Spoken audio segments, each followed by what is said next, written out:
Let's go to Cameroon very quickly. Let's take you to Cameroon. And tomorrow is semi-final day at the African Women Cup of Nations. And the two semi-final games are going to be very tough games. Too close to call. That's the word I've been trying to find. Too close to call. Let's get you the fixtures of the semi-final games, and then we'll talk about those games very, very briefly. And then, of course, we expect you to also talk to us about your expectations from those games. The first game is Cameroon against Ghana, and the second one is Nigeria against South Africa. All right. Our game is the second game of the night, about 7 p.m., and then the first one is at about 4. Guys, let's talk about it very, very quickly. The Cameroonians are praying that South Africa will beat Nigeria. Nigerians are praying. They are mobilizing. I'm coming to that. They are mobilizing all the support where the game will be played for everybody to be supporting the South Africans. And the Nigerians are saying, you've not even won your game.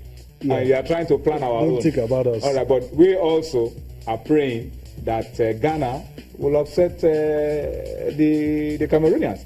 But Yemi, what do you think? What are you expecting? From what I gather, the South Africans are saying it's going to be a war.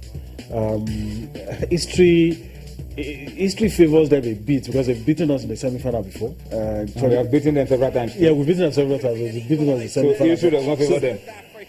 We're in the semi-final. That's what I'm saying. They've beaten us in the semi-final before. So it's not as if they've not. The point I want to make is it's not as if they've not done it before. And the girls are saying, look, it's going to be an all-out war. We're going to give all we have.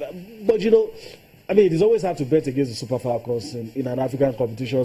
Forget about what Cameroon is doing. Forget about Ghana. Forget about every other person. It's always difficult. And we lose only when we implode. That's the consolation. So if we do not implode, if we stick to our game, if we make the necessary changes, you can always trust that the Super Falcons, will hold their hold. And so based on that, I'm just hoping that, it will go well against South Africa. It depends on the kind of Super Falcons that we see on the pitch tomorrow. Flamboyant, free scoring against Mali in the first game, then struggled, gasping for life against Ghana in the second game, and then back to the free scoring side against Kenya in the third game. What kind of Super Falcons team are you expecting tomorrow? How do we line up tomorrow if we want to get a result from that game? Well, Tony, you have said it all. Against Ghana, they didn't give midfielder space to spread the passes, and it's going to be tougher against South Africa. Tony, I've had the privilege of watching Nigeria and South Africa two years ago in Namibia. The Super Falcons beat them in the semi-final, the same stage. Yeah. You see, it's going to be war because I was there, and the players, like they are talking now, boasting. They are journalists. We are also boasting. The South Africans, oppressing us and intimidating us. But the good thing is that when you have a good team, after we beat them, the South African journalists, started paying us our due respect. Yes. They were allowing us to ask questions. Paying homage. Paying homage. That is what I want the Super Falcons to do tomorrow, because these South Africans are loud-mouthed. And if you give them the bragging rights. Where is their confidence coming from? We've always beaten them, apart from maybe one or two occasions. But look at their squad. They have youthful ladies, and they have an inspirational captain. That woman is very, very influential. Very influential. So I think they are a decent side. They have a lot going for them. They also scored 5-0 against Egypt. Nigeria beat Kenya in the last game. So, but they can also score goals. They can also score goals.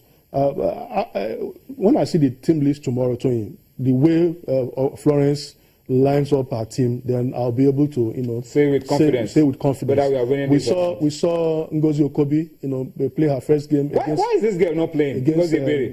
Why is she not playing? No, really, I don't know. I mean, she's younger, she's faster. She plays for PSG, for goodness sake.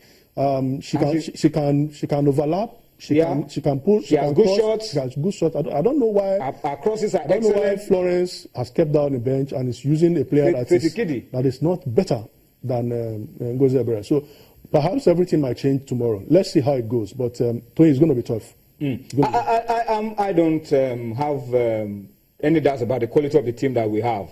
My worry is how we deploy them. just as Onye said, we have these girls. If we deploy the right quality of girls tomorrow, the South Africans will be in trouble from start to finish. But as we saw in the game against Ghana, we can be pegged back. We can be our flow can be disrupted. That was what the Ghanaians did. They were pressing us so hard.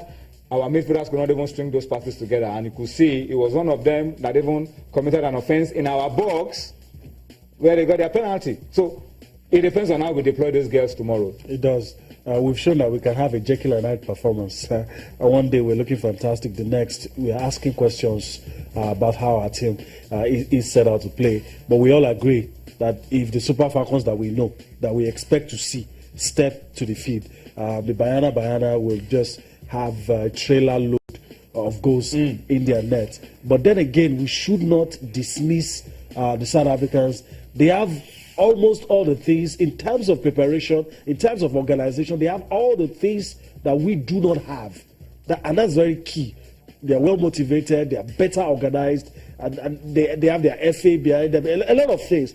But when it comes to the quality, either as a team or one-on-one, I think that the Falcons are slightly better, and I hope the Falcons that we know that we are always proud of shows up tomorrow.